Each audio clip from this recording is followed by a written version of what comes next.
Հարգելի հայրենակիցներ, դեռևս նախորդ տարվա հոկտեմբերին այս ամբիոնից բարձրաձայնել եմ սահմանամերձ համայնքներում ընտանիքների բնակարանային ապահովման պետական աջակցության ծրագրի խնդիրները։ Ի դեպ, այս իշխանության օրոք պետական աջակցության ցանկացած ծրագրից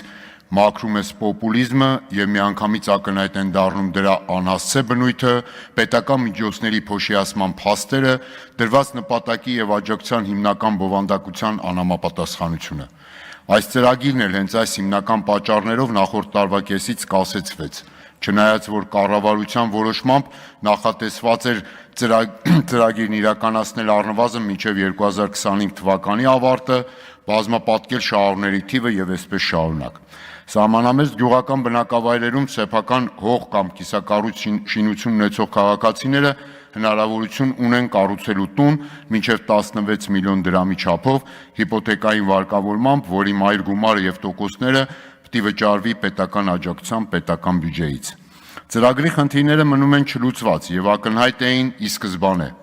Ծրագրի իրականացման կարգում նախատեսված չեն աջակցության հիմնական նպատակից բխող շահառուների ներգրավման օբյեկտիվ առաջնահերթությունները։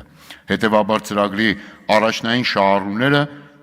չեն կարողանում ստանալ պետական աջակցությունը։ Փոխարենը պարզվում է, որ ծրագրից օգտվում են այդ աջակցության կարիքը չունեցող եւ դրված նպատակին չհամապատասխանող քաղաքացիները։ Նախորդ անգամ բերել էի Սյունիքի մարզի սահմանամերձ Խոտ գյուղի բնակչի օրինակը։ Նա իր ծննդավայր գյուղում ունի տնամերձ հողատարածք, նախկին զինծառայող է, ներկայումս չի աշխատում առողջական խնդիրներից ելնելով, ունի անչափահաս 2 երեխաներ, ընտանիքը սոցիալապես անապահով է եւ բնակվում են Վարձով։ Եվ այս քաղաքացուն, որը դասական իմաստով պետք է լիներ հենց այս ծրագրի շահառու, մերժել են ներգրավել ծրագրում։ Օրերս էլ մեր խմբակցության գործընկերների հետ այցելեցի Եղարքունիքի մարզի սահմանամերձ բնակավայրեր։ Այս անգամ էլ Սոտք գյուղի բնակիչներն էին օբյեկտիվորեն եւ զայրացած բարձրաձայնում, որ չեն կարողացել օգտվել այս ծրագրից։ Իսկ ծրագրի աջակցությամբ գյուղում կառուցվող տների գերակշիռ մասը